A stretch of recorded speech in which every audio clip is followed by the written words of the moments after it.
غیر شرعی ایصال کیا ہے؟ جو میں نے کہا تھا ایصال ثواب کی حقیقت اور بدعتیں.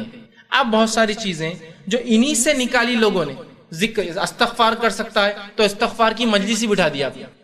استغفار کر سکتا ہے مطلب اٹھتے بیٹھتے آپ کیجئے. مجلس بٹھ کے 7 لوگ 11 لوگ 13 لوگ 23 لوگ 70 لوگوں کی مجلس بیٹھ رہی ہے, سب مل کے چیزیں جمع کر رہے, چیزیں جمع کر کے استغفر اللہ استغفر اللہ استغفر اللہ 70,000 بار پڑھ رہے ہیں, یہ ثابت نہیں. پھر آپ نہیں, استغفار تو پہنچتا ہے نا افضل, یہ تو تحفہ ہے.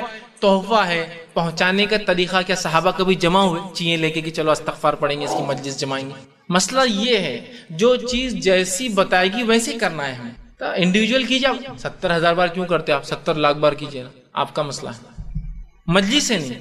تو دیکھیں چیز ثابت ہوتی ہے لیکن ہم کیا کرتے ہیں اس پہ کچھ تو بھی نیا بنا دیتے ہیں, اور یہ ایک نئی بدعت کی ایجاد ہوتی ہے. چیز ثابت ہے لیکن اسے منمانی کرتے ہیں. تو آئیے آج جو ہم لوگ منمانیاں کر رہے ہیں, جو بدعتیں اس میں کرتے ہیں وہ کیا کیا مختصر رکھتا ہوں. میت کو ثواب پہنچانے کے لیے پہلے دن, تیسرے دن, 10ویں دن, 20ویں دن, 30ویں دن, 40ویں دن یا سال کو سال کھانا کرتے ہیں, کھانے کا اہتمام کرتے ہیں. خاص طور سے پہلے دن, تیسرے دن, 7ویں دن, 10ویں دن, 20ویں, 30ویں, 40ویں دن خاص صدقات کا اہتمام کرتے ہیں. یہ تمام بدعت ہے. کبھی بھی صدقہ دیجیے آپ. پہلے دن کیوں, زندگی بھر دیتے رہیے. خاص مت کیجیے, بولنے کا مطلب یہ خاص نہیں. صدقہ دینا ثابت ہے نا, اب آپ خاص دے رہے نہیں. جمعرات کو خالی جمعے کو صدقہ, کبھی بھی. اتوار ہو سکتا ہے, پیر ہو سکتا ہے, جمعہ ہو سکتا ہے, جمعرات ہو سکتا ہے, رات ہو سکتا ہے, دن ہو سکتا ہے, کبھی بھی ہو سکتا ہے. کچھ لوگ صدقہ اٹھا کے رہتے نہیں, اپن حج کو جائیں گے تو وہاں صدقہ دیں گے. ارے اس سے پہلے تو مر گیا تو کون دیں گا اس کا صدقہ؟ نہیں, حج کے لیے اٹھا کے رکھا. اور کیوں, کیا حرمین کے فقیروں کی کوئی اسپیشل فضیلت ہے کہ وہ فقیروں کو دے تو اسپیشل فائدہ ہوتا؟ اور پھر وہاں فقیروں کو دیکھ کے بولتا ہے خامخواہ لالی انڈیا اچھا ہے کہ تو اس میں بہت سے فقیر تو کار میں آتے جاتے ہیں واپس جائیں.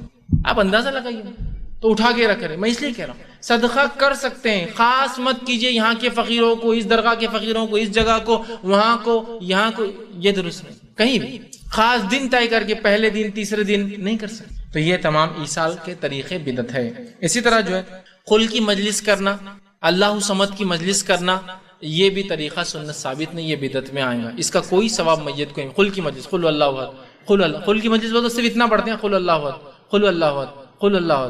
اللہ صمد کی مجلس, اللہ صمد, اللہ صمد, اللہ صمد کی مجلس رہتی ہے. 1.25 لاکھ بار چیئیں پڑھتے ہیں, عورتیں جمع ہوتی ہیں اور بچوں کو جمع کرتے ہیں, محلے والوں کو جمع کرتے ہیں, مسجد میں ہوتا ہے اور اس کے لیے اسپیشل مقدس چیئیں ہوتے ہیں وہاں. حالانکہ پتہ نہیں کس کس نے چوس کے تھوکا ہوا ہے وہ چیئیں. اس میں کیا ہوتے ہو, کبھی آپ کے جو ہے چیکو میں کیا ہوتے ہیں, کبھی آپ کے سیتافل میں کیا ہوتے ہیں, اور کبھی املی میں کیا ہوتے ہیں. ہاں بس تو یہ چلتے ہیں. اور علاقوں میں پتہ نہیں کیا کیا چیئوں کے طور پہ استعمال ہوتا ہے. ہاں, اب تھوکے ہوئے اس کو آپ جمع کر رہے ہیں دھو دھا کے, اور اس پہ اور اتنے مقدس ہوتے ہیں کہ ان چیزوں کو بیماری میں کچھ لوگ پیس پیس کے کھاتے بھی. من دے گا تھو, اس سے کوئی شفا ثابت نہیں. ایک تو شفا ثابت ہونا ایک الگ چیز, اس پر کوئی چیز دم کی جائے جائز بھی. نہ املی کے چیزوں سے کوئی شفا ثابت ہے, نہ آپ کے جو ہے ان بیجوں سے جو سیتافل کے کوئی شفا ثابت ہے کہ بھائی بیماریوں میں علاج ہوتا ہے. اس سے کس کڑوے ہوتے ہیں ایک تو, اور کھا رہے ہیں. بلکہ چیزوں سے تو ہم پتہ ہے پیٹ میں بیماریاں ہوتی بہت ساری ان چیزوں سے, اور لوگ ان کو گنتے ہیں مقدس ہے. ان چیزوں کو پھر جلایا جاتا ہے, بھونا جاتا ہے, پان میں ڈال کے کھا رہے, بیماری کے لیے کھا رہے, کچھ ہوا تو اس کو دفنا رہے, پتہ نہیں کیا کر رہے. اس سے آنے والے جھاڑ کو مقدس سمجھ رہے, پتہ نہیں 70 لاکھ بار 70,000 پڑا بولے چیئیں, اس سے جھاڑ آئیں گا تو اس کے پھل بڑے افضل رہیں گے. اور کیا مطلب بدعتیں جب شروع ہوتی, شیطان پھر دیکھیے اللہ کی توحید سے نکال کر پھر شرک پہ لگاتا ہے. اسی طرح جو ہے میت کو ثواب پہنچانے کے لیے ہر جمعرات کو کھانا دینا, یہاں پر بہت خاص ہوتا ہے. جمعرات کی رات کھانا دیتے ہیں کہ شام میں چلو وہ کھانا ان کو دو. دیکھیے میت کی طرف سے کھانا دن رات, صبح شام, ناشتہ دوپہر کا, رات کا, کچھ بھی کیا جا سکتا ہے. خاص طور سے جمعرات کی رات دینا سنت نہیں ہے. اور اس لیے بولے جمعرات کو دینا کہ جمعرات کے دن مردوں کو ریلیز کیا جاتا ہے مغرب کے ٹائم پہ, پھر وہ مردے سب جمع ہوتے ہیں. اور جب ہم صدقہ کرتے ہیں کھانا تو وہ صدقہ نہیں, وہ ان کو پہنچ جاتا ہے نا. اور دلیل تو بہت بہترین ہے. یہ ہمارے حاتم تائی ہے. ایک دن حاتم تائی نکل جاتے, جمعرات کی رات ہوتی ہے, ایک قبرستان میں پہنچتے تو سارے مردوں کو آسمان سے کھانا اترتا رہتا ہے. حاتم تائی پکچر سب نے دیکھی ہوں گی, سب مردے کھاتے, ایک مردے کو کھانا نہیں آتا. حاتم تائی چلے جاتے ہیں, علم غیب بھی ہوتا ہے, ان کو پوچھتے ہوئے تم کو کھانا کیوں نہیں آیا, تو بولے میرے وارثوں نے کھانا نہیں بھیجا. تو جمعرات کے دیکھو کتنا افضل ہے. عورتیں بالکل پلو ولو ڈال کے حاتم تائی دیکھتی نا, وہ ڈھونڈتے رہتا کہ آگے 7 سوالات کے جواب. تو دیکھو حاتم تائی میں بولے مردوں کو کھانا ملتا, اپنے میت کو پہنچا دینا, تو ابا بھوکے بیٹھے ہوئے ہوں گے, سوچنا بھی شروع کر دیتا ابا برے حال میں بھوکے, سب لوگ کھا رہے, وہ اپنے پڑوسی کا مردہ کھا رہا ہوں گا, یہ مردہ کھا رہا ہوں گا, اور ابا بھوکے ہیں. تو فوراً یہ ایصال کرنے کے چکر میں لگے, پارسل کر رہے ہیں ان کو دھڑا دھڑ. کوئی جمعرات کے دن خاص کبھی بھی دیجیے, جمعرات, جمعہ, ہفتہ, اتوار, صبح شام, دن رات, خاص مت کیجیے بولنے کا مقصد، چونکہ حدیث میں کھائے نا صدقے کا، تو کھانا بھی صدقہ ہے، لیکن خاص آپ کیوں کر رہے ہیں اس کو؟ بدعت یہاں ہو جاتی ہے۔ کسی عمل کو جس کو شریعت نے عام رکھا آپ خاص مت کیجیے۔ اسی طرح جو ہے سال پورا ہونے پر کھانا تقسیم کرنا، سال پورا ہوتا ہے دعوت دی جاتی ہے کہ آئیے آج ہمارے فلاں مرے تھے اور کھانا دیا جاتا ہے۔ وہ کھانے کا اور عام کھانے کا فرق یہ ہے کہ عام کھانے میں لمبی روٹی رہتی اور میت کھانے کی روٹیاں گول رہتی۔ عام کھانے میں آٹا زیادہ ہوتا ہے، اس کے اندر روا اور میدا زیادہ ہوتا ہے، آٹا کم ہوتا ہے نا، اسپیشل روٹی رہتی ہے، تو بولے یہ میت کی روٹی ہے، چھوٹے چھوٹے سائز میں رہتی ہے۔ اور رسم کی روٹی بھی گول رہتی ہے ویسے ہمارے پاس، لیکن تھوڑی بڑی رہتی ہے، میت کی تھوڑی چھوٹی رہتی ہے۔ اس سے روٹیوں سے فرق کر سکتے ہیں اب دعوت کیا ہے۔ بہرحال اسی طرح مرنے والے کو اپنے یوم وفات پر کھانا کھلانے یا قرآن خوانی کرنے کی خود وصیت کرنا یا میت کے وارثوں نے کرنا، دونوں غلط ہے۔ یا تو میت بھی کوئی وصیت کرتی کہ میرے مرے بعد 100 قرآن پڑھنا، اتنے لوگوں کو کھانا کھلانا فکس کر کے کہ جمعرات کو کھلاتے رہنا، یا پھر وارث کبھی کرتے ہیں، یہ دونوں بھی درست نہیں ہے۔ اسی طرح اجرت پر بلا کر لوگوں سے قرآن خوانی کرنا، ویسے قرآن خوانی کرنے کا ثواب میت کو نہیں ملتا، لیکن اجرت پہ بلاتے ہیں کہ 50 بچوں کو بھیج دو، 100 روپے کے حساب سے بچے آتے، 5000 ڈونیشن دو مدرسے کو، بچوں کو کھانا کھلانا اور لے جا کے چھوڑ دینا۔ تو گاڑی بھر کے بچے آتے ہیں، 5000 روپے ڈپازٹ کر کے لانا پڑتا ہے، کھانا کھلا کے لے جا کے چھوڑنا پڑتا ہے، یہ ثواب نہیں ملتا اور یہ میت کو ثواب پہنچانے کا جائز طریقہ نہیں۔ اسی طرح میت کو اپنی جائیداد سے قرآن خوانی کرنے کے لیے کوئی غیر مسنون عبادت کے لیے خاص پیسے نکالنے کا حکم دینا کہ بھائی یہ خرچ کرو۔ میت خود مرنے سے پہلے بول رہی تو وارث ایسی وصیت کو نہ مانے کہ بھائی اتنے قرآن کرا دینا۔ قرآن دینا صدقہ، مطلب قرآن خرید کر کسی کو پڑھنے دینا یہ تو صدقہ ہو سکتا ہے، اس لیے کہ آپ نے ایک کتاب دی جو کہ علم کے اندر ہے، لیکن پڑھوانا وہ درست نہیں، یاد رکھیے۔ اسی طرح میت کی طرف سے شعبان رمضان کے اندر خاص طور سے صدقات کرنا، خاص طور سے کبھی بھی صدقہ کیجیے، اللہ اجر دیں گے، خاص طور سے نہیں شعبان چل رہا، نہیں یہ رمضان چل رہا، نہیں یہ محرم چل رہا، یہ ایسا نہیں، آپ کبھی دے سکتے ہیں، خاص مت کی۔ اسی طرح برسی بنانا اور برسی کے موقع پر قرآن خوانی کرنا، کھانا کھلانا اور مٹھائیاں تقسیم کرنا، یہ بھی سب بدعت ہے، اور سمجھتے ہیں کہ میت کو ثواب ملیں گے، جو پسند کی مٹھائی ہے وہ لا کر کھلاتے ہیں لوگوں کو، پھر برسی کے دن کھانا ہوتا ہے، قرآن پڑھتے ہیں، ان تمام کا ثواب نہیں ملتا ہے، ٹھیک ہے۔ اسی طرح ہم دیکھتے ہیں قرآن پڑھ کر ثواب مردوں کو بخشنا، تقسیم کرنا، یہ بھی نہیں ملتا ہے۔ قرآن پڑھنا ایک ایسی بدنی عبادت ہے جو زندگی میں میت کو خود کرنا تھی، نماز پڑھنا ایک ایسی بدنی عبادت ہے جو میت کو زندگی میں خود کرنا تھی، اس کا نہیں پہنچتا۔ حج اور عمرے کے تعلق سے حدیث ہے، صدقات کے تعلق سے حدیث ہے، ذکر جو خاص ہے استغفار کرنا، کچھ ذکر جو ملتا وہ ہے، لیکن اس کے علاوہ حدیث ہے کیا؟ نہیں، تو نہیں کر سکتے ہم، دلیل ہے تو ہم کام کریں گے، نہیں تو نہیں کریں گے، تو اس کا ثواب ملتا ہے، لیکن قرآن پڑھ کے مردوں کو بخشنے کی کوئی دلیل کتاب و سنت سے ثابت نہیں ہے۔ اسی طرح بسم اللہ کا قرآن پڑھنا، میت کو ثواب پہنچانے کے لیے ہر آیت پہ ہاتھ رکھتے ہیں اور بولتے ہیں بسم اللہ الرحمن الرحیم، یا بسم اللہ بسم اللہ بسم اللہ بسم اللہ بسم اللہ، یہ ہر لائن پہ بسم اللہ بسم اللہ بسم اللہ بسم اللہ بول کے ہاتھ پھیرتے ہیں اور اس کو بسم اللہ، کچھ لوگ سائڈ میں رکھتے ہیں، کچھ لوگ پورا پھیرتے ہیں، بسم اللہ کا قرآن بولتے، پورے قرآن کو بسم اللہ بسم اللہ بسم اللہ اور بولتے ہیں یہ میت کو بخش دیا گیا، اس کا ثواب میت کو نہیں ملتا، یہ بدعت ہے۔ اسی طرح آیت کریمہ کی مجلس کرنا، چیوں پر، موتیوں پر، منکوں پر آیت کریمہ لا الہ الا انت سبحانک انی کو، ٹھیک، اور یہ پڑھنا، اور یہ بہت سی بار تو میت جب تک نہیں اٹھتی، جب تک کہ بولے ایک توشہ تو ایک پارسل تو کرنا ہی ضروری ہے۔ ایک جگہ ایک میت کو 5 گھنٹے رکایا گیا، میں تھا اس میت میں، چھوٹے تھے ہم لوگ، دیکھ رہے تھے کیا ہو رہا، تو نہیں بولا یہ مجلس ختم نہیں ہوئی، کی مجلس تو آیت کریمہ کی، میت کے دفنانے سے پہلے آیت کریمہ ایک پارسل ہو جانا اس کو بولے، اس کے لیے عورتیں بیٹھ گئی، اور یقین جانے اب ظہر سے مغرب تک بیٹھے ہو اور ایک بھی نماز نہیں پڑھے، کہ تو کیا کر رہے تھے، وہ مردے کو ایصال کر رہے تھے نا۔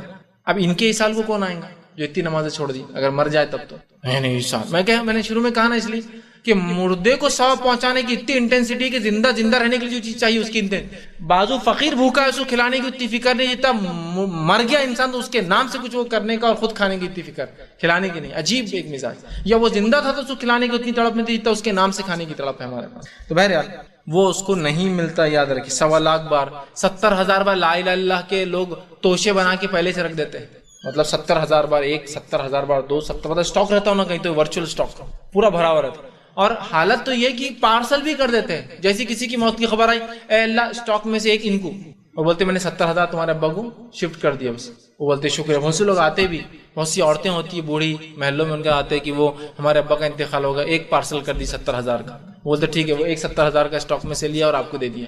مطلب یہ رکھتے کیسا ورچوئل اٹھا کے اسٹاک میں پورا یہ 70,000 کے سلاٹس کہ ایک نکالتے اور دے دیتے، اور پھر وہ بولتا ہے شکریہ جزاک اللہ، پھر وہ ساڑی لاتے ان کے لیے، مصری، کاجو، بادام کھجور ایک مخصوص تعداد میں ایک شین میں رکھ کے لال کپڑا ڈھک کے کہ آپ نے 70,000 کا توشہ دیا تو ہمارے طرف سے، اور پھر وہ عورت کو زندگی بھر اپنا ولی یا اپنا ذمہ دار مانتے وہ لوگ پورے کہ نہیں وہ عورت یا وہ آدمی انہوں نے 70,000 ہمارے میت، پھر اگلی بار کے لیے انہوں ان کے خاندان کے لیے تیار کر کے بولتے میں نے دیکھو 5-6 اور اسٹاک تیار کر کے رکھا، کوئی بھی ہو جائے تمہارے پاس تو آ جانا، مطلب ایک طرح سے وہ بدعا دے رہا کہ تم مرو اسٹاک تیار ہے، اور بالکل احترام سے جاتے نہیں انہوں نے ہمارے لیے پورے ایسال تیار کر کے رکھے، کو مر گیا تو بیٹے ہماری مغفرت انہوں پہلے ویسا حل کر دیا آپ نے کہ بس مرو اور ادھر سے ایک ایسال مرو اور ادھر سے ایک پارسل دے رہا، 70,000 بار کا لا الہ الا اللہ، 1.25 لاکھ بار کا جو ہے آیت کریمہ اور مختلف بہرحال چیزیں ہوتی پڑھتے، اس کا کوئی وجود اور اس کے کوئی وہ نہیں ہے۔ اسی طرح جو ہے جو بہت سے لوگ جو ہے جمعہ کے دن قبر کی زیارت کرنا اور یہ سوچنا کہ اس سے ان کا اکیلا پن دور ہوتا ہے،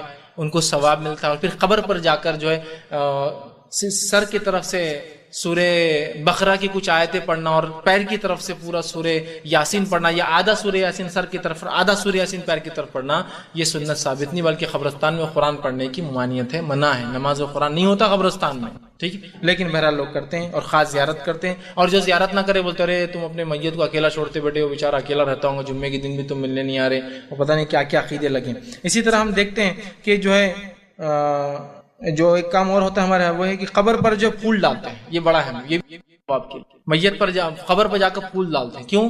تو اس سے بولے اس کو عذاب کم ہوگا، عذاب کم ہوگا مطلب گناہ میں تخفیف ہوں گی، ہے نا، ایک طرح سے ایصال ہے، یہ بھی ثواب۔ ایصال کیا ہوتا ہے؟ یا تو ثواب پہنچانا یا گناہوں میں تخفیف کرانا، اس کو ایصال بولتے ہیں۔ تو کیا ہے، وہ خبر پہ جاتے اور پھول ڈالتے، کیوں پھول ڈال رہے خبر پہ؟ یہ تو بولے یہ پھول ڈالنے سے حدیث میں آتا ہے، صحیح مسلم کی روایت، حوالے بڑے یاد رہتے اپنے وفات کہ وہ دو خبریں تھی، اللہ کے رسول وہاں سے گزرے اور کہا کہ ان دونوں پہ عذاب ہو رہا ہے، کوئی بڑی چیز کی وجہ سے نہیں، مطلب ایک گناہ جس کو معمولی سمجھتے تھے دونوں، ایک کو پیشاب کے چیٹوں کو، دوسروں کو چغل خوری کی وجہ سے، لہٰذا آپ نے ایک کھجور کی ٹہنی توڑی اور ٹہنی کو دونوں خبروں پہ رکھ دیا اور کہا کہ جب تک یہ ٹہنی ہری رہیں گی انشاءاللہ ان پر عذاب نہیں ہوگا۔ تو لہٰذا ہم بھی کیا کر رہے ہیں، ہمارے میت کی اور دوسرے خبروں پر بھی ثواب سب کا چاہیے نا، ان کو زندگی میں کبھی سب کو پھول نہیں دیے، پھل نہیں دیے، کھلا، لیکن ابھی ثواب چاہیے، سب کے خبروں پر بھی پھول ڈال دیتے ہیں اور اپنی میت خبروں بہت سے پھول ڈالتے ہیں، یہ بھی ایک بدعت ہے اور یہ ایصال کا طریقہ نہیں۔ کیوں بدعت ہے؟ یہ حدیث میں ہے نہیں، میں بتاتا ہوں۔ حدیث میں اللہ کے رسول کو بذریعے وحی بتایا گیا تھا کہ 2 لوگوں پر عذاب قبر ہو رہا ہے، تیری میت پہ بھی ہو رہا ہے کہ عذاب قبر؟ جو لوگ قبروں پر پھول ڈالتے میں انہیں کہتا ہوں یہ میت سے بدگمانی کر رہے ہو۔ اچھا چلو بھائی، ہمارے ابا تو شرابی تھے، کبابی تھے، یہ تھے وہ تھے، تو ڈال رہا، جس کو سب سے بڑا ولی مانتا اس کے اوپر بھی چادریں چڑھا رہا تو لے جا کر بخشا، جو دوسروں کو بخشا رہا اس کے اوپر پھول ڈال رہا تو مجھے بولیے اب یہ بدگمانی ہوئی نہیں ہوئی میت کے ساتھ؟ آپ کی دلیل کیوں؟ آپ نے خود بولتے نا کہ رسول اللہ نے خبر پہ ڈالا تھا، تو میرا آپ سے سوال ہے خبر پہ رسول اللہ نے ڈالا تھا تو کیوں ڈالا تھا؟ عذاب ہو رہا تھا، تم کیوں ڈال رہے ہو؟ جس کو تم ولی بولتے ہو، جس کو تم بولتے ہو کہ یہ تو ہم کو بخشائیں گے، مغفرت کرائیں گے، ہاتھ پکڑ کے لے جائیں گے، اب اس کی مغفرت کے لیے تم جھاڑ لا کے ڈال دے رہے ہو اس کے۔ اچھا حدیث میں کیا الفاظ ہے؟ کھجور کی ٹہنی رکھی تھی، پھول تو نہیں ڈالا تھا نا کھجور کا، تو حدیث کے مطابق ہم نے بھی کھجور کی ٹہنی توڑ کے لانا اور رکھنا، پھول کیوں رکھنا؟ اسی طرح خبروں پر پھول لگانا جھاڑ لگانا اس نیت سے جب تک جھاڑ رہیں گا عذاب نہیں ہوگا، کیونکہ حدیث میں الفاظ نے بولے جب تک یہ ٹہنی ہری رہیں گی تو انشاءاللہ، یقینی بات نہیں تھی، انشاءاللہ ان پر عذاب نہیں ہوگا، تو ہم تو جھاڑی لگا دے رہے، بولے پرماننٹ عذاب ہوں گے ہی نہیں، اب تک جھاڑ رہیں گے۔ کیا خیاس ہے اور کیا عقلی دلیل ہے بھائی، ایسا خیال دوسرے مسائل میں نہیں چلتا، یہاں بڑا چلتا میت کے ساتھ۔ میں نے کہا نا میت کو مر جائے تو وہاں مفتیان کا ڈھیر رہتا ہوں، آپ منہ کھولنے سے پہلے ایک فتویٰ دو غلط ہے تو آپ کو سن لینا پڑتا ہے، بھائی غلط ہے چلو، چونکہ وہ ایسا لڑنے کو آئیں گا جیسا اس کے باپ کی خبر بن رہی ہے اور اس میں کچھ غلطی ہو رہی ہے، اتنا اس معاملے میں برداشت نہیں کرتا میں، ہاں مسلمان کا معاملہ ہے، لیکن دیگر نماز کے مسائل میں سے کچھ پڑھتا ہی نہیں تو اب کیا معلوم رہیں گے اس کو مسائل نماز کی کیا ہے حالت، تو یہ تو بہرحال تو خبر پہ پھول ڈالنا کہ اس کو ثواب ملتا ہے یہ بدعت ہے، اس لیے کہ آپ نے ایک گناہگار کی ڈالی تھی اور مجھے اور آپ کو نہیں پتا اللہ اس کے ساتھ کیا کر رہا ہے، تو لہٰذا مردے کے ساتھ بدگمانی رکھنا شریعتاً جائز نہیں۔ ہم کو ہر کسی سے اچھا گمان رکھنا، آپ اچھے سب اچھے، جب تک کہ آپ کی برائی سامنے نہ آئے، تو لہٰذا وہ بھی اچھا ہے، ہو سکتا ہے موت کے وقت توبہ کر لی رب سے، تو کیوں بدگمانی کرتے ہو، ہے نا؟ اور وہ غائب سے وحی کے ذریعے آپ کو بتایا گیا تھا، مجھے کہاں وہی آتی ہے جو مجھے پتا چلے اس وقت کیا ہو رہا ہے، لہٰذا یہ بھی غلط ہے۔ اسی طرح جو ہے میت پر جو ہے زیارت کو گئے تو پیسے رکھنا، یہ بھی ایک عجیب بات ہے، اس سے بولے میت کی مغفرت ہوتی ہے۔ بہت سے لوگ مردے کو دیکھنے جاتے ہیں، ابھی وہ تدفین نہیں ہوئی، اس کی لاش پڑی ہے اور لاش پر پیسے رکھتے ہیں، جیسا وہ رکھتے ہیں نا دلہن کے ہاتھ میں لڑکی دیکھنے گئے تو فلاں، تو میت پہ بھی پیسے رکھ کے جاتے، اور وہ جو میت والے رہتے وہ اس کو اٹھا کے بازو کر دیتے صدقہ بول کے اس کے نام، میت پر کیش رکھتے ہیں۔ اسی طرح میت کے سینے پر لا الہ الا اللہ محمد رسول لکھتے، کیسے؟ سرمے سے، اس طرح میت کے پیشانی پر لکھتے لا الہ الا اللہ محمد رسول اللہ سرمے سے، اس کا کوئی ثواب نہیں۔ اسی طرح میت کو تدفین کرتے وقت عہد نامہ، اس کے علاوہ قرآن، اس کے علاوہ مختلف کتابیں، اس کے علاوہ مختلف لیٹرز، یہ ولی کا لیٹر، وہ پیر کا لیٹر، ان کا لیٹر کہ یہ دو وہ دو، بلکہ پورا اس میں ریٹرن، یہ سب چیزیں جائز نہیں، اس کا کوئی میت کو ثواب نہیں ملتا یا گناہ میں تخفیف، چونکہ ایصال اسی کو کہتے ہیں، ثواب میں بڑھوتری یا گناہ میں تخفیف یہ نہیں ہوتا۔ اسی طرح جو ہے ہم دیکھتے ہیں جو ہے کہ ثواب کی نیت سے جو ہے عہد نامہ، قرآن رکھنا یا سینے پر کوئی چیز لکھنا، سر پر کوئی چیز لکھنا، یہ تمام چیزیں درست نہیں ہیں اور غلط ہیں۔ تو یہ چند باتیں تھی جو ہمارے سماج میں ثواب کی نیت سے لوگ کرتے ہیں جو صحیح نہیں ہیں، اور وہ چند باتیں تھی ابتدا میں جو ایصال پہنچتا ہے تو کوشش کرے جو ایصال پہنچتا ہے اس کو پہنچائے، اور یہ باقی بدعتی ایصالوں سے، من گھڑت ایصالوں سے، بے بنیاد اور بے دلیل ایصالوں سے اپنے آپ کو بچائے۔ اس میں ہم نے دیکھا تھا کہ جو اللہ کا ذکر کرتے ہیں ان کے لیے فرشتے کس طرح سے نازل ہوتے ہیں، اور یہ بات ہم جانتے ہیں کہ فرشتے ہر شخص کے لیے نازل نہیں ہوتے، یہ صرف انہی کے لیے نازل ہوتے ہیں جن سے اللہ راضی ہوتا ہے، چونکہ اللہ کے حکم سے نازل ہوتے ہیں، اور یہ انہی پر عذاب لاتے ہیں، یاد رکھیے، جن سے اللہ ناراض ہوتا ہے، اور وہ اسی کے حکم سے، یاد رکھیے، یہ کام کرتے ہیں۔ تو بہرحال آئیے اسی کڑی کے اندر کچھ باتیں، چند اعمال آج میں جوڑوں گا جو اعمال دیکھنے کے اعتبار سے بڑے چھوٹے ہوتے ہیں، لیکن اگر یہ کر کے اگر ہم نے کوئی کام کیا تو اس میں فرشتے نازل ہوتے ہیں، کسی میں ایک ہوتا ہے، کسی میں سینکڑوں ہوتے ہیں، اور کسی کے اندر لا تعداد، مطلب جس کی کوئی کاؤنٹنگ نہیں، جہاں تک نظر جائیں گی وہاں تک فرشتے نازل ہوتے ہیں۔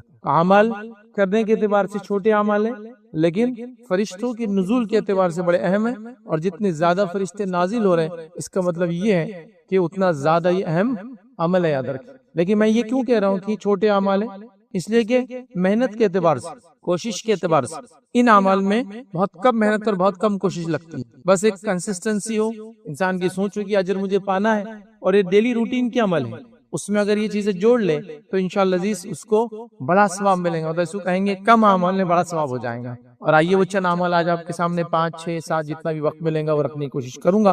تو آئیے سب سے پہلا عمل جس کو کرنے سے فرشتے نازل ہوتے ہیں، یاد رکھیے، یا فرشتہ نازل ہوتا ہے، حدیث کے الفاظ ہیں، وہ عمل ہے، یاد رکھیے، کہ ایک انسان جب رات میں سوئے تو طہارت کی حالت میں سوئے، مطلب باوضو ہو، اور باوضو ہو کر وہ بستر پر سوتا ہے تو ایک فرشتہ اپوائنٹ ہو جاتا ہے، اور وہ اس کے لیے مغفرت کرتا رہتا ہے، یاد رکھیے، مطلب اس کے لیے دعائیں مغفرت کرتا رہتا ہے وہ فرشتہ۔ آئیے اللہ کے رسول صلی اللہ علیہ وسلم کیا فرماتے ہیں؟ آپ فرماتے اور کہتے ہیں، ترغیب کی روایت ہے، ان جسموں کو پاک کرو، اللہ تعالیٰ تمہیں پاکیزگی عطا فرمائے، جو بندہ بھی طہارت کی حالت میں سوئے یقیناً ایک فرشتہ اس کے ساتھ رات بسر کرتا ہے، اور وہ رات بسر کرنے کے ساتھ ساتھ اللہ رب العزت سے دعا کرتا ہے کہ اللہ رب العزت اس کی مغفرت کر، اس لیے کہ یہ طہارت کی حالت میں سویا۔ تو جب بندہ رات میں سوتا ہے اور باوضو سوتا ہے تو ہم میں سے ہر شخص کوشش کرے کہ وہ ہر حالت میں پہلے تو وضو سے رہیں، اور خاص طور سے سوتے وقت وہ ضرور وضو کرے، اس سے کہ سوتے وقت اگر وضو کر کے سوئیں گا تو ایک فرشتہ، یاد رکھے، اس کے لیے مغفرت کی دعا کرتا ہے، ساری رات وہ جتنی کروٹیں لیں گا، جو کریں گا، فرشتہ اس کے مغفرت کی دعا کرتا ہے۔ تو اندازہ لگائیے، ہم سو رہے ہیں، نیند لے رہے ہیں، سکون حاصل کر رہے ہیں، اور ایک فرشتہ ہمارے لیے مغفرت کی دعا کر رہا ہے، صرف ایک عمل کی وجہ سے کہ باوضو ہو کر سوئے۔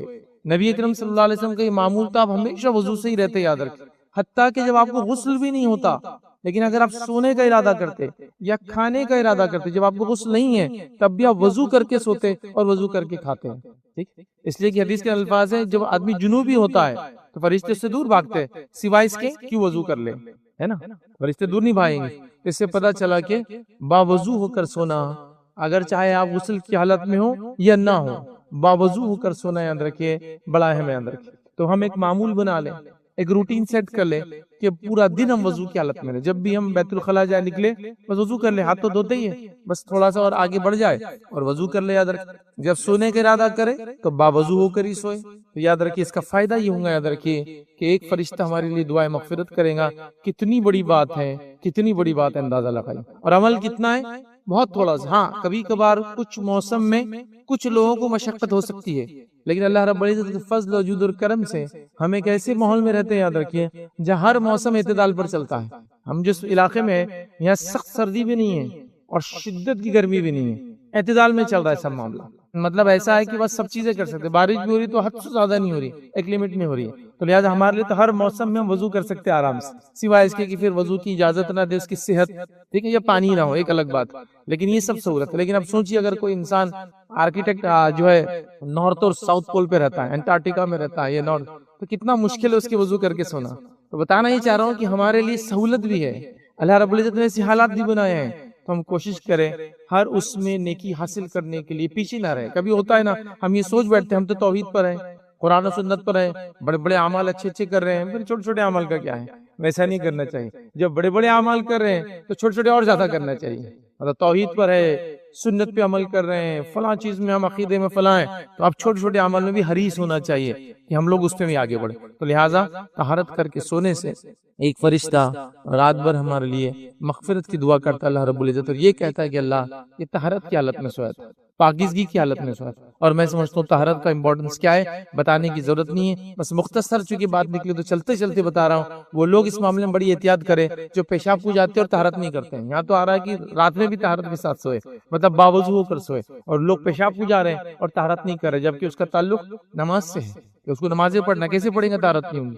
تو بہرحال اس معاملے میں احتیاط کریں, اس لیے کہ صرف پیشاب کے چھینٹوں سے نہ بچنے کی وجہ سے قبر کا عذاب ہو رہا تھا ایک شخص کے اوپر, ہے نا. تو لہٰذا طہارت کا معاملہ بڑا امپورٹنٹ ہے. اس پر وضو کے ساتھ سونا, اس کے بڑے فضائل آتے ہیں, اور بھی فضائل آتے ہیں, بہرحال وقت نہیں ہے, ایک ایک باتیں رکھیں گے. آئیے اس کے ساتھ ساتھ یاد رکھیے دوسرا عمل یاد رکھیے, یہ بھی بڑا چھوٹا عمل ہے, لیکن اس کے کرنے سے یاد رکھیے فرشتے نزول ہوتے ہیں, اور اس حدیث کے اندر لاتعداد فرشتوں کے تذکرے آتے ہیں, 2 کے آتے ہیں پھر لاتعداد اس کے بعد. وہ کیا عمل ہے جس سے کرنے سے لاتعداد فرشتے جو ہمارے لیے نازل ہوتے ہیں, اور فرشتوں کا نازل ہونا ایک بڑی بات ہے یاد رکھیے. اور وہ معاملہ یاد رکھیے وہ ہے کہ ایک انسان جب بھی نماز پڑھے, اور خاص طور سے اگر اکیلا ہو, اس میں اگر نماز پڑھنا چاہتا ہے تو یہ کام ضرور کرے, فرشتے نازل ہوتے ہیں, جو کہ ہم نہیں کرتے ہیں. جب ہم اکیلے میں نماز پڑھے, جیسا مثال کے طور پر نماز چھوڑ دی آپ کی کسی وجہ سے, تو ہم لوگوں کی بالکل بھی عادت نہیں ہے کہ ہم اقامت دے کے نماز پڑھیں. مسجد میں تو اقامت ہوتی ہے, لیکن اگر آپ انفرادی بھی نماز پڑھ رہے ہیں, جب مثال کے طور پہ آپ کی ظہر چھوٹ گئی, اب آکے اب 2 بجے 3 بجے پڑھ رہے ہیں مسجد میں, تب بھی آپ نے اکیلے بھی تو اقامت دینا چاہیے اپنی نماز. اس کے فائدے, اس کا اجر زیادہ ہے.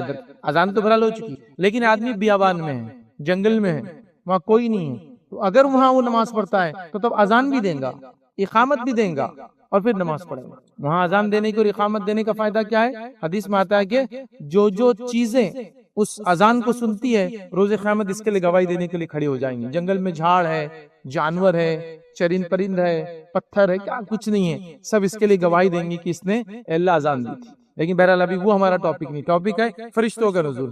تو آئیے وہ کیا کام ہے جس کے کرنے سے اگر آپ اکیلے نماز پڑھتے ہیں فرشتے نازل. حدیث کا الفاظ دیکھیے, اللہ کے رسول صلی اللہ علیہ وسلم فرماتے اور کہتے ہیں, ترغیب کی روایت ہے, جب کوئی شخص جنگل میں ہو اور نماز کا وقت ہو جائے, جب کوئی شخص جنگل میں ہو نماز کا وقت ہو جائے, یاد رکھیے اذان اور اقامت خواتین کو اس کی ضرورت نہیں ہوتی ہے, عام نماز میں بھی اس کی ضرورت نہیں, یاد رکھیے, لیکن مردوں کے لیے بات ہو رہی ہے, ٹھیک ہے. تو آپ سن فرما رہے, جب کوئی شخص جنگل میں ہو نماز کا وقت ہو جائے تو اسے چاہیے کہ وضو کر لے, اگر پانی نہ ہو تو تیمم کر لے, ٹھیک ہے, چونکہ وہ نماز پڑھنا ہے, تیمم کر لے. پھر اگر اقامت کہہ کر نماز پڑھے تو اس کے دونوں فرشتے اس کے ساتھ نماز پڑھتے ہیں. خالی اقامت دیا اس اور نماز پڑھی تو دونوں فرشتے سے علماء لکھتے ہیں وہ کرامن کاتبین, اس کے وہ 2 فرشتے جو اکرام والے ہیں اس کے اعمال کو لکھتے رہتے ہیں, وہ دونوں اس کے ساتھ نماز میں شامل ہو جاتے ہیں. اللہ اکبر. مطلب اب تو آپ نماز پڑھا رہے امام ہیں اور 2 فرشتے آپ کے مقتدی ہیں. تو آپ سے فرماتے ہیں اگر اقامت دیتا ہے تو اس کے فرشتے اس کے ساتھ نماز میں کھڑے ہو جاتے ہیں, مطلب کرامن کاتبین,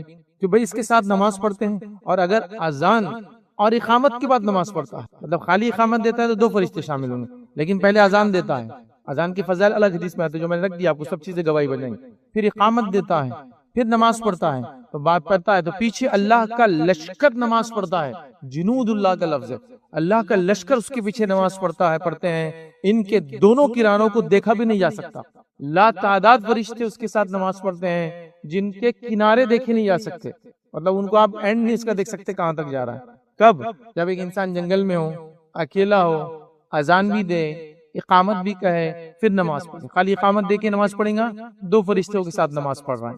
اگر اذان دیں گا, اقامت دیں گا, نماز پڑھیں گا, لا تعداد فرشتے آپ کے ساتھ نماز پڑھ رہے ہیں. تو اللہ رب العزت کا فضل دیکھیے, آپ اکیلے ہیں لیکن آپ طلب رکھتے ہیں کہ جماعت سے نماز پڑھو. مسجد میں ہوتا تو اذان بھی ہوتی, اقامت بھی ہوتی, یہاں کر رہے ہیں, اللہ رب العزت آپ کو اجر دے رہا جماعت کا, وہ اس اعتبار سے کہ فرشتوں کی جماعت آپ کے پیچھے نماز پڑھ رہی ہے.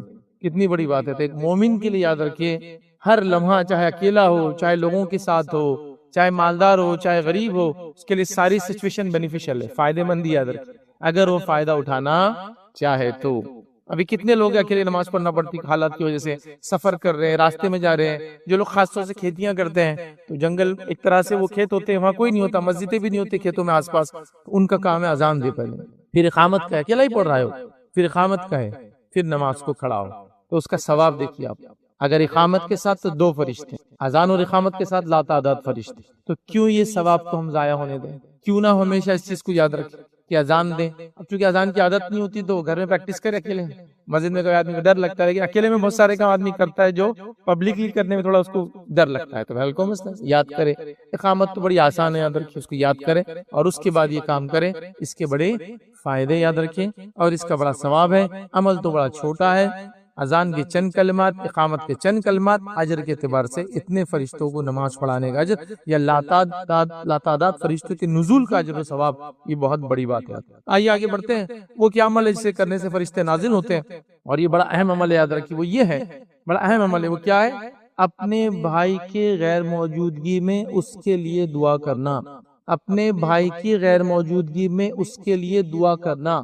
اب اپنے بھائی کی غیر موجودگی میں اس کے لیے دعا کرنے کے لیے بہت بڑا دل لگتا ہے، چونکہ آج کل لوگوں کی نعمتیں دیکھ کر ہم کو حسد ہو رہی ہے اور چھیننے کی دعائیں کر رہے ہیں، مطلب بد دعائیں دے رہے ہیں اس کو. ارے اس کے پاس یہ چیز کیسے آ گئی، ارے وہ اتنا کامیاب کیسا ہو گیا، اور اس کے پیٹ پیچھے، بلکہ پیٹ پیچھے کیا، اس کے سامنے چہرہ بدل جا رہا ہے. آپ کو کوئی آگے کہہ رہا ہے کہ بھائی ماشاءاللہ میرا بچہ ٹاپ آ گیا، میرا چہرہ لٹک گیا اس لیے کہ میرا بچہ کچھ بھی نہیں پاس ہوا. آپ نے خوش ہونا چاہیے تھا آپ کے بھائی کی نعمت کے لیے، دعا کرنا چاہیے تھا اس کی برکت کے لیے. اس کا فائدہ آپ کو بھی ملتا، اس کو دعا ملتی اور آپ کو فائدہ ملتا. وہ کیسے؟ حدیث میں آ رہا، اپنے بھائی کے غیر موجودگی میں اس کے لیے دعا کرنے سے فرشتے نازل ہوتے ہیں اور کیا کرتے ہیں معلوم؟ آپ کے لیے دعا کرنا شروع کر دیتے ہیں. اور کون سی دعا کرتے ہیں معلوم؟ جو آپ نے اس کے لیے دعا کی. اسی لیے صحابہ میں سے اور اسلاف میں سے بہت سارے لوگوں کو دیکھا گیا جو مسئلہ اپنا ہوتا اس کے لیے دوسروں کے لیے دعا کرتے ہو، اس کے نتیجے میں کیا ہوتا؟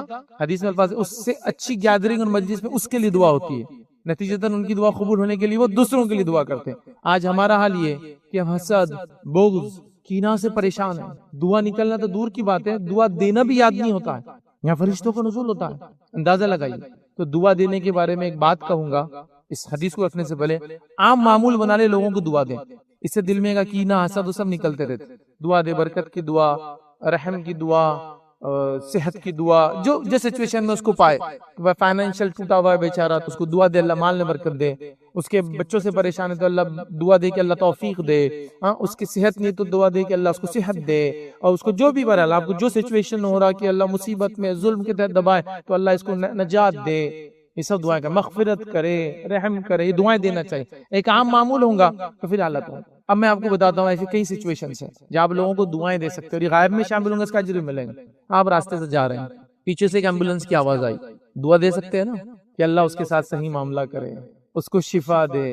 اگر لگتا ہے کہ کون ہے پتہ نہیں تو یہاں سے شروع کر، اللہ اس کو ہدایت دے. سب سے پہلے کون ہے نہیں پتا، پھر اس کو شفا دے.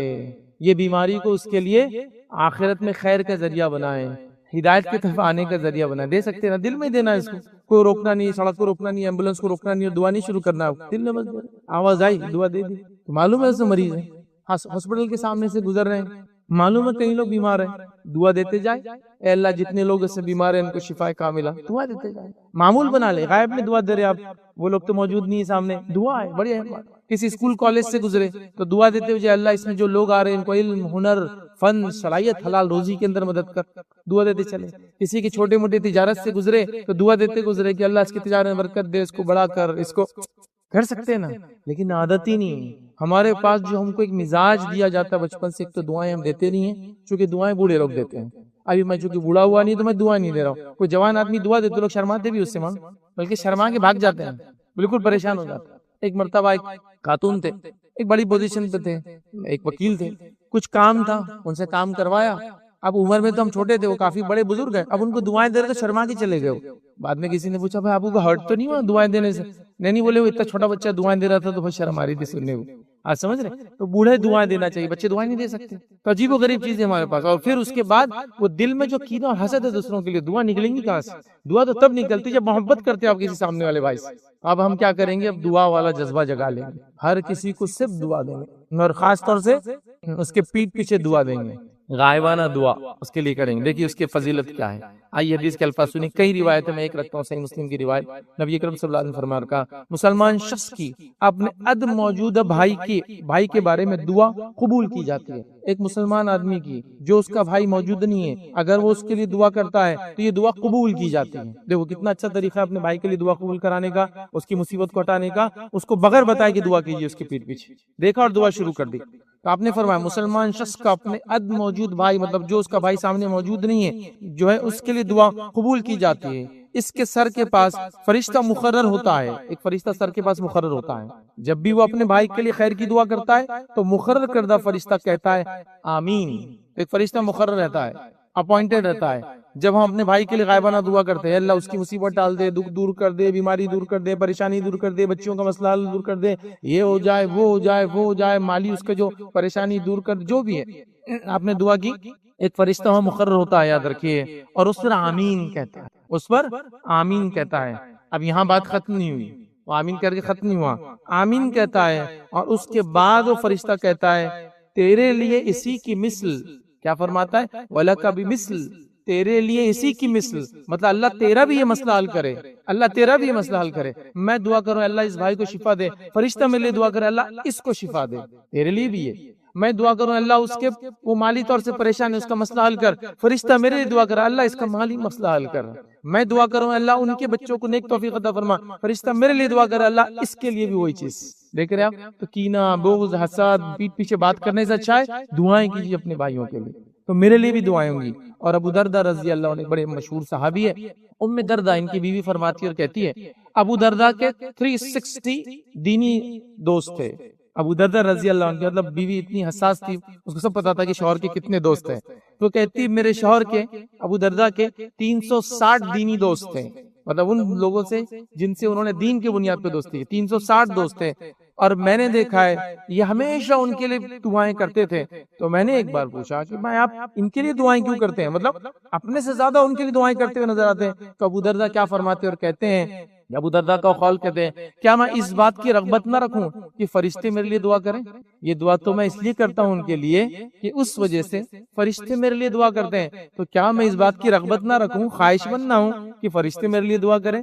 تو میں یہ کہوں گا کہ آپ کو اگر فرشتوں سے دعا قبول کروانا ہے تو دوسروں کے لیے دعائیں کرنا چالو کر دیجیے، فرشتے آپ کے لیے دعائیں کرنا چالو کر دیں۔ اور اللہ کی یہ مخلوق جب دعا کرتی ہے تو یوں ہی نہیں کرتی، یاد رکھیں اللہ کے حکم سے کرتی ہے، اور یہ اللہ کے مقرب بندے ہیں، ایسی مخلوق اللہ کی نہ گناہ کرتے ہیں نہ گناہ کا سوچتے ہیں کبھی، مطلب پاکیزگی کا کیا عالم ہے۔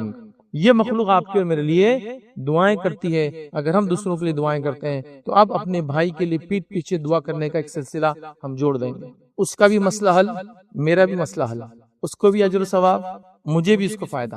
اور دعائیں 3 میں سے کوئی ایک شکل میں قبول ہوتی ہے، پتہ ہے نا، ورنہ دعائیں قبول نہیں ہو رہی، دعائیں قبول نہیں ہو رہی، لوگ چلاتے رہتے ہیں۔ دعائیں 3 میں سے ایک شکل میں قبول ہوتی ہیں، جو مانگا وہ دے دیا جاتا ہے، پہلی شکل۔ دوسرا، جو مانگا وہ نہیں دیا جاتا ہے لیکن اس کے برابر جو مانگا گیا ایک مصیبت ٹال دی جاتی ہے، مطلب آپ نے مانگا صحت تو نہیں ملی لیکن اس کے مقابلے میں ایک بڑی مصیبت تھی، اللہ اتنی ٹال دیتا ہے جتنی مانگی گئی دعا کے بدلے، تو جو مانگا وہ مل جاتا ہے، جو مانگا اس کے بدلے اتنی مصیبت اللہ ٹال دیتا ہے۔ اور تیسرا، روز قیامت اس کا بدلہ ملتا ہے جو دعائیں قبول نہیں ہوتی۔ تو دعائیں ہر انسان کی قبول ہوتی ہیں، شکلیں 3 ہیں اس کی یاد رکھی، تو کوئی شخص یہ نہ کہے کہ میری دعا اللہ قبول نہیں کر رہا ہے، ہو رہی ہے، بس تجھے سمجھ میں نہیں آ رہا کیسے ہو رہی ہے، یا سمجھ نہیں آیا تو بتا دیا میں نے، جو مانگا وہ مل گیا، جو مانگا وہ نہیں ملا اس کے برابر اللہ نے مصیبت ٹال دی، مصیبت ٹال دی۔ بس گاڑی مانگ رہا تو دن رات گاڑی مانگ رہا، اللہ اس کے بدلے تیری موت ٹال رہا ہے، اس لیے کہ وہ جانتا ہے تجھے اس کی ضرورت نہیں، اسے نقصان ہے تجھے، تو وہ ٹال دے رہا اس چیز کو ٹال رہا ہے، اور اس کے بدلے آخرت میں اجر۔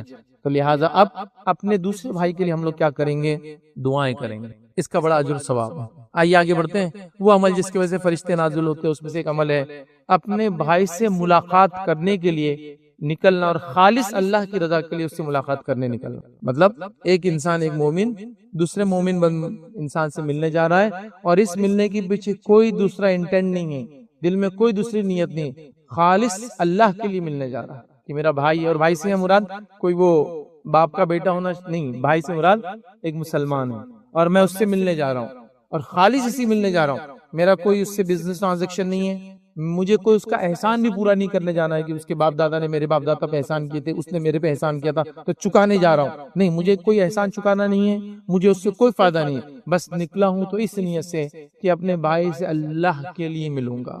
ویسے بہت بڑا عمل ہے، اتنا بڑا عمل ہے کہ وہ لوگ جو 7 لوگ عرش کے سائے کے نیچے ہوں گے اس روز، جس روز کوئی سائے نہ ہوگا، ان میں سے ایک وہ شخص ہے جو اللہ کے لیے دوسرے بھائی سے اپنی محبت کرتا ہے۔ بہت بڑا عمل ہے، اب یہاں نکل کے جا رہا ہے ملنے کے۔ آئیے حدیث کے الفاظ اس طرح سے، صحیح مسلم کی روایت، نبی اکرم صلی اللہ علیہ وسلم فرماتے اور کہتے ہیں، ایک آدمی دوسری بستی کی طرف اپنے دینی بھائی سے ملاقات کے لیے نکلا۔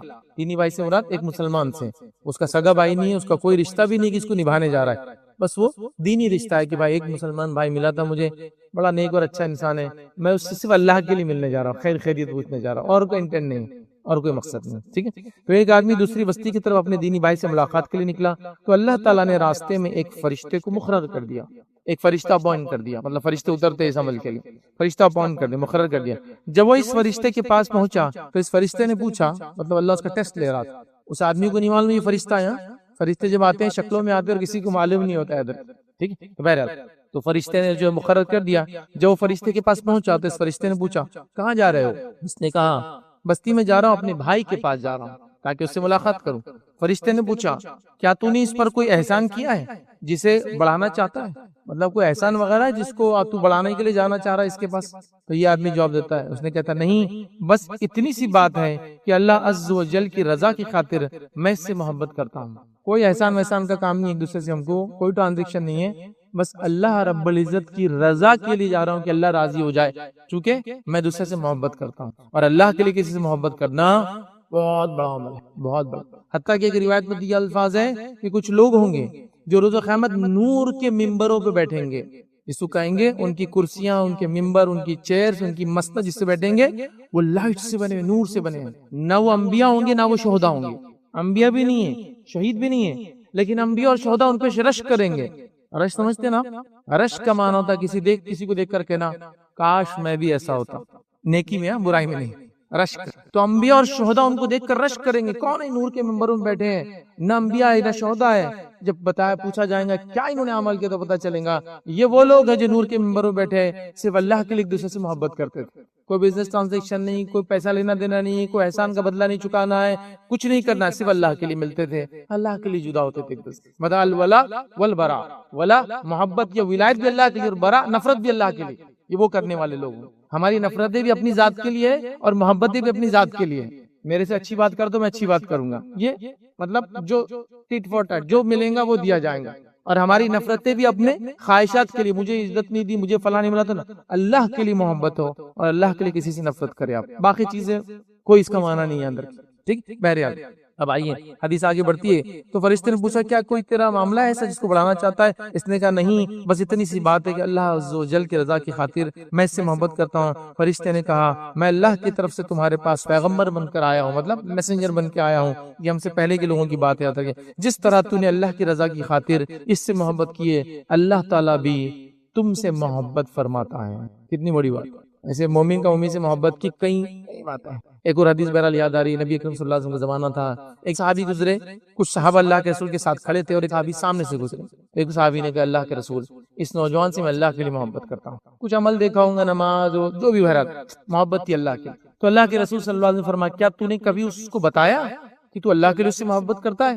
تو کہا نہیں، تھوڑا سا جھجک ہوتی ہے، جا بتا پھر اس کو۔ وہ شخص دوڑے دوڑے اس نوجوان کے پاس گئے اور کہا کہ میں اللہ کے لیے تجھ سے محبت کرتا ہوں۔ اس نوجوان نے جواب دیا جا تجھ سے وہ محبت کرے جس کے لیے تو مجھ سے محبت کرتا ہے، مطلب اللہ تجھ سے محبت کرتا ہے۔ تو اللہ کی محبت حاصل ہوتی ہے ان دو لوگوں کو جو اللہ کے لیے ایک دوسرے سے محبت کرتے ہیں۔ تو دو مومن بھائی، دو مومن پڑوسی، دو مومن لوگ جو پہچانتے نہیں، غیر ملکی ایک دوسرے کے لیے، لیکن اللہ کے لیے ایک دوسرے سے محبت کر رہے ہیں، اللہ کے لیے ایک دوسرے سے مل رہے ہیں، اللہ کے لیے ایک دوسرے سے خیر خیریت پوچھ رہے ہیں، اللہ کے لیے ایک دوسرے کی مدد کر رہے ہیں، اللہ کے لیے ایک دوسرے کے پاس آ رہے جا رہے ہیں، اللہ کے لیے کچھ نہیں ملے بھی نہیں لیکن دعا کر رہے ہیں کہ وہ مصیبت میں تو ہم یہاں سے دعا کریں گے۔ اللہ کے لیے محبت ہوئی نہیں، میں ملا نہیں کسی سے آج تک دنیا میں، لیکن ان کے لیے دعائیں کرتا ہوں کہ اللہ ان کی مدد کرے، ان کی نصرت کرے، یہ اللہ کے لیے تو محبت ہے۔ اور کیا اس کے پیچھے وجہ ہے؟ کیا وجہ ہے اس کے پیچھے؟ کچھ وجہ نہیں، تو یہ اللہ کے لیے محبت ہوئی۔ اس کا بدلہ یہ ہے کہ فرشتہ یاد رکھیے خوشخبریاں سنا رہا ہے کہ اللہ تم سے اس کی وجہ سے محبت کرتا ہے۔ کتنی بڑی بات، آج ہم لوگوں کے لیے ان بکس لے کر بیٹھے دلوں میں نفرتیں لے کر بیٹھے اور پیٹ پیچھے ان کی غیبتیں کرتے ہیں. ارے دعا کرو ان کے پیچھے، پیٹ پیچھے اچھی باتیں کرو، پیٹ پیچھے اللہ کی خاطر ملو ان سے، محبت بھی کرو تو اللہ کے لیے کرو، اور نفرت بھی ہو تو اس لیے کہ وہ دین کے خلاف ہے، اس کی ذات سے ہم کو نفرت نہیں ہے، اس کے اعمال سے نفرت. بہرحال آگے بڑھتے ہیں. اسی طرح وہ لوگ جن کے لیے یاد رکھیے فرشتے نازل ہوتے ہیں اور ان کے لیے دعائیں کرتے ہیں، اس میں سے وہ یاد رکھیے خطا رحمی کے باوجود بھی صلہ رحمی کرنے والا فرشتے اس کے لیے نازل ہوتے ہیں. خطا رحمی مطلب کوئی آپ سے رشتہ توڑنا چاہتا ہے لیکن پھر بھی آپ اسے رشتہ جوڑنا چاہتے ہیں، مطلب آپ نہیں توڑتے، چلو اس کی سینس میں لو کہ وہ بولتا ہے کہ میرے پاس نہیں آنا، تو آپ کہتے ہیں ٹھیک ہے آپ نہیں بولیں گے تو میں نہیں آؤں گا، لیکن آپ موقع دیں گے تو میں ضرور آؤں گا. میں نے نہیں توڑا، آپ توڑنا چاہے تو توڑے، میں تو صلہ رحمی کے لیے ریڈی ہوں، لیکن کبھی کبھار جانے میں فتنہ ہو جاتا ہے تو دور سے بھی ہو سکتا ہے. بہرحال یہاں وہ توڑنا نہیں چاہتا، تو ہم لوگ رشتے توڑنے والے نہ بنیں. رشتے کا جوڑے رکھنا یہ بڑی اہم چیز ہے، یاد رکھیں یہ بڑی اہم چیز ہے، یاد رکھیں. اب آئیے نبی اکرم صلی اللہ علیہ وسلم کیا فرماتے ہیں. صحیح مسلم کی روایت ہے کہ کیسے فرشتے نازل ہوتے جو رشتوں کو جوڑتا ہے. اللہ کے رسول فرماتے ہوئے کہتے ہیں کہ روایت کے الفاظ اس طرح سے کہ ایک صحابی آئے اور نبی اکرم صلی اللہ علیہ وسلم کا حاضر ہوئے اور کہا اے اللہ کے رسول صلی اللہ علیہ وسلم، میرے کچھ رشتہ دار ہیں کہ میں ان سے تعلق جوڑتا ہوں وہ مجھ سے تعلق توڑتے ہیں، میں جوڑنا چاہتا ہوں وہ توڑنا چاہتے ہیں. میں ان سے حسن و سلوک کرتا ہوں وہ میرے ساتھ برا سلوک کرتے ہیں، میں اچھا سلوک کرتا ہوں لیکن وہ میرے ساتھ برا سلوک کرتے ہیں. میں ان کے ساتھ تحمل اور بردباری ان کو برداشت کرتا ہوں، عاجزی اختیار کرتا ہوں، ان کے ساتھ بڑاپن اختیار کرتا ہوں، بردباری کا مظاہرہ کرتا ہوں، اور وہ میرے ساتھ نادانیوں پہ نادانیاں کرتے چلے جاتے ہیں. مطلب میں بڑا بھائی بنتے جا رہا ہوں مطلب لیکن ان کی غلطیاں خطائیں میرے ساتھ چالو ہے، کنٹینیوسلی نادانی پیش کرتے ہیں. آپ نے فرمایا اگر ایسا ہی ہے، نبی اکرم صلی اللہ علیہ وسلم جواب دے رہے ہیں، اگر ایسا ہی ہے جیسا تو نے کہا ہے، تو ان سے جوڑتا ہے وہ رشتہ توڑتے، تو نزدیک جاتا ہے وہ دور جاتے، تو اچھا سلوک کرتا ہے وہ برا سلوک کرتے ہیں، تو بڑا پن دکھاتا ہے وہ چھوٹا پن دکھا رہے، نادانیاں اور غلطیاں کرتے چلے جا رہے. اگر ایسا ہی ہے جیسا تو کہہ رہا ہے تو اللہ کے رسول فرماتے ہیں تو نے کہا، تو آپ نے فرمایا کہا تو گویا ان کے منہ میں گرم راکھ ڈال رہا ہے، ان کے مقابلے میں تیرے ساتھ ہمیشہ اللہ کی طرف سے ایک مددگار رہیں گا جب تک تیرا یہ رویہ ان کے ساتھ رہے. ان کے اس غلطی کے باوجود بھی اگر تو ان سے اچھا سلوک کر رہا ہے تو گویا تو ان کے منہ میں ایک طرح سے راکھ ڈال رہا ہے گرم، اور جب تک تو یہ کرتا رہیں گا تیرے ساتھ اللہ کا ایک فرشتہ تیری مدد کرتا رہے گا. ایک فرشتہ ہماری مدد میں لگ جاتا ہے اگر ہم جو لوگ ہم سے رشتہ توڑے ان سے رشتہ جوڑنے کی کوشش کرتے ہیں، لیکن اس کا کانٹیکسٹ ہوتا ہے ان سب چیزوں کا، اس کو آپ ذہن میں رکھیں. یہ نہیں کہ آپ رشتہ توڑنے کے چکر میں اپنی جان دے رہے ہیں، اپنا پورا مال حرام چیزوں میں لٹا دے رہے ہیں. نہیں، اب رشتہ جوڑنے کی بات ہے، بھائی شراب پیتا تو کیا میں پورا لٹاؤں گا کیونکہ حدیث میں جوڑنے والا. اس کا سینس ہوتا ہے جب بھی بات کی جاتی ہے، اس کا ایک جیسا مثال کے طور پہ آپ کسی بھی خرچ کرتے ہو آپ پہ خرچ نہیں کرتے، آپ کرتے جائیے، کوئی اس میں مسئلہ نہیں. آپ کو استطاعت ہے تو یہ نہیں کہ بیوی بچوں کا آپ نے لیا اور دوسروں کو لگا دیا رشتہ داروں، پھر یہ غلط ہے. اس لیے کہ ذمہ داری تو پہلے ان کی آتی ہے. کئی لوگ ایسے سوالات آتے ہیں، بیویاں پریشان ہیں، شوہر ان پہ خرچ کر دیتا ان پہ خرچ کرتا، پھر حدیثوں کو دلیل بناتا. پہلا ذمہ تو آپ کا خرچ کرنے کا، بیوی بچے ہیں، اس کے بعد جو ہے وہ اللہ کی راہ میں کرے، پھر جس پہ کرنا چاہے اللہ نے آپ کو جہاں استطاعت دی. اس بات کو سمجھے. تو یہاں وہ رشتہ توڑ رہے ہیں، یہ جوڑتا ہے، وہ تکلیف دے رہے ہیں، یہ اچھا سلوک کرتا ہے، اور جو ہے یہ بڑا پن دکھاتا ہے وہ چھوٹا پن دکھاتے ہیں. نبی اکرم صلی اللہ علیہ وسلم اگر یہی بات ہے جو تو کہہ رہا ہے تو پھر تو ان کے منہ میں راکھ ڈال رہا ہے گرم، اور ایک فرشتہ تیری مدد کرتا. دوسری روایتوں میں اور بھی الفاظ ہیں لیکن وہ رشتہ جوڑے رکھنے کے لیے عام بات ہے. یہ ایسا رشتہ دار نہیں کہ جو خراب کر. ایک جنرل بات ہے، آپ سے فرماتے ہیں جو چاہتا ہے کہ اس کی روزی میں کشادگی ہو اور اس کی عمر میں اضافہ ہو، جو چاہتا ہے اس کی روزی میں کشادگی ہو، روزی زیادہ ملے اور عمر میں اضافہ ہو، اضافے کا لفظ ہے سیدھا، عمر میں اضافہ ہو، وہ لوگوں سے صلہ رحمی کرے، رشتوں کو جوڑے رکھے.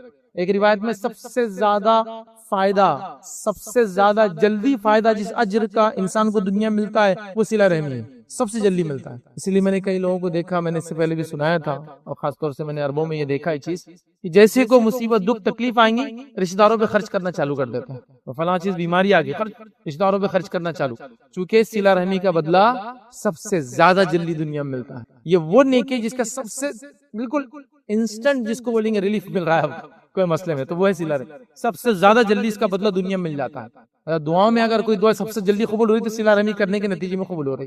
صلہ رحمی کیجیے، فائدہ اٹھائیے، اور خطا رحمی خامخواہ کر کے بیٹھے ہیں تو ختم کیجیے، اس لیے کہ اس کی وجہ سے بڑی مصیبت، پریشانیاں، دکھ اور تکلیفیں آتی ہیں. بہرحال تو یہ یاد رکھیں ہم چیز. آخری پوائنٹ جو آج ہم لیں گے، یاد رکھیے جس سے بڑا اجر اور ثواب انسان کو ملتا ہے، یاد رکھیے وہ یہ ہے، یاد رکھیے مریض کی عیادت کرنے جانا. مریض کی عیادت کرنے کے لیے جب ہم جاتے ہیں اس کا بہت زیادہ اجر و ثواب ملتا ہے، اور زیادہ.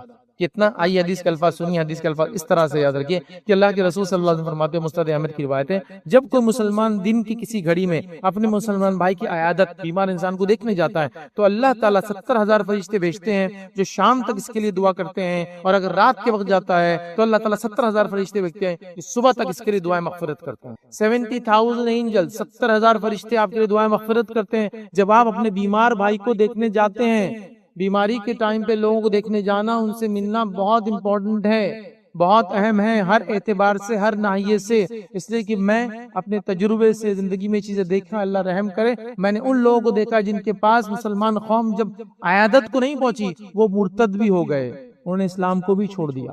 ایک صاحب تھے، انہوں نے واقعہ بتایا کہ وہ بمبئی جاتے تھے، ان کے بچے کا کوئی بیماری تھی تو اس کے مختلف علاجات کے لیے جاتے تھے، خون بدلنا پڑتا تھا، اس کو کینسر تھا، وہاں جاتے تھے، وہی بھی غریب تھے۔ ایک اور غریب انسان کہاں، ویسٹ بنگال سے آتا تھا، وہاں کلکتہ سے، اور وہاں کی علاج کراتا تھا اپنی بچی کا، سیم دونوں کو سیم پرابلم، خون بدلنا پڑتا تھا۔ اب 6 مہینے سال میں کبھی کبھار آمنا سامنا ہوتا تھا، چونکہ وہ ڈیوریشن کے بعد جانا پڑتا تھا 6 مہینے سال، تو وہ کہتے ہیں کہ میں 1-2 سال تک ہم لوگ ساتھ رہے، ملتے رہے ایک دوسرے سے۔ ایک بار آیا تو اس کے گلے میں کراس تھا، اور وہ تو مسلمان تھا، تو میں نے اس سے کہا کہ تمہارے گلے میں کراس، تم یہ پہن کے آئی، کیا ہو گیا تم کو ایسا؟ تم تو بتائے تھے مسلمان اتنے 2 سال پہلے ملے تھے پہلی بار۔